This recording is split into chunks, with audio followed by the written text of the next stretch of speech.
अस्सलाम वालेकुम स्टूडेंट्स, क्या हाल है। चले जी, अब हम अपनी डिस्कशंस को मज़ीद आगे लेकर जाते हैं। देखिए, मैं अब आपको लेकर जा रहा हूँ एक कॉन्सेप्ट पर जिसको हम कहते हैं टारगेट प्रॉफिट। Target profit. अच्छा जी, कभी कभार सवाल आपको ये बोलता है कि हमें एक पर्टिकुलर अमाउंट ऑफ प्रॉफिट चाहिए, हमें XYZ रुपीस कमाने हैं और आप बताएं उसके लिए हमें कितने यूनिट्स बेचने पड़ेंगे।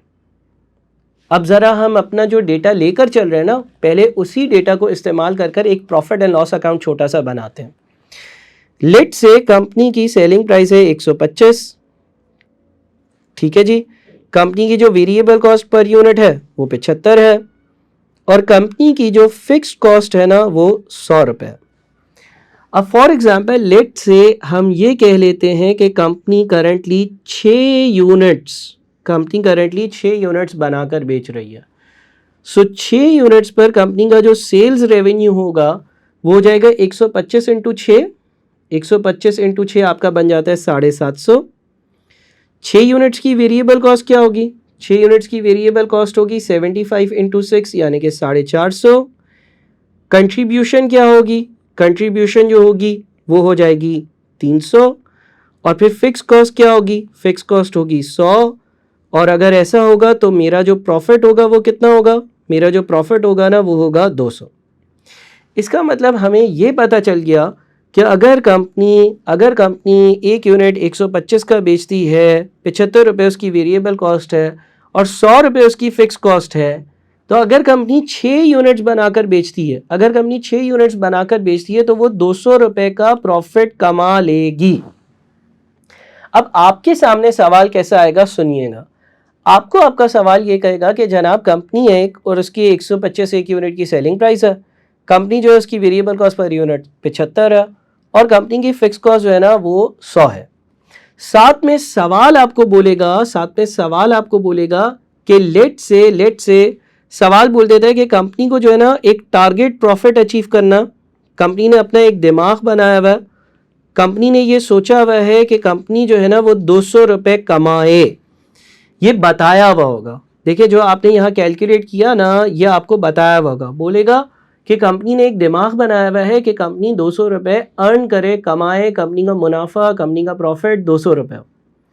सवाल आपसे ये पूछेगा बताओ 200 रुपये कमाने के लिए कंपनी को कितने यूनिट्स बेचने पड़ेंगे। यानी कि ये जो 6 यहाँ पर हमने लिखा है ये आपको कैलकुलेट करना होगा। सो अगर ये 6 मुझे कैलकुलेट करना होगा तो होगा ये कि एक फॉर्मूला यूज़ करेंगे हम, which is units for target profit. और यूनिट्स फॉर टारगेट प्रॉफिट का फॉर्मूला होगा fixed cost plus target profit divided by contribution per unit. Fix cost कितनी है? फिक्स कॉस्ट जो है ना वो है 100। टारगेट प्रॉफिट कितना है? टारगेट प्रॉफिट जो है ना वो है 200। कंट्रीब्यूशन पर यूनिट यानी कि 125 माइनस 75 तो बच जाता है 50। तो अगर हम 300 को 50 से डिवाइड करते हैं तो आंसर आता है 6 यूनिट्स। देखिए, आप इस तरह से ये मालूम कर सकते हैं कि कितना प्रॉफिट कमाने के लिए कितने यूनिट्स को बेचने की ज़रूरत है, कितना प्रॉफिट कमाने के लिए कितने यूनिट्स को बेचने की ज़रूरत है। और ये आपके पास कहलाता है टारगेट प्रॉफिट का तरीका। ठीक है जी, तो उम्मीद करता हूँ कि आपको ये बात भी समझ आई होगी। और हमने यहाँ पर अपने जो बेसिक एक ब्रेक इवन एनालिसिस है या ब्रेक इवन पॉइंट एनालिसिस है या जिसको हम कॉस्ट वॉल्यूम प्रॉफिट एनालिसिस भी कहते हैं उसको कंप्लीट किया।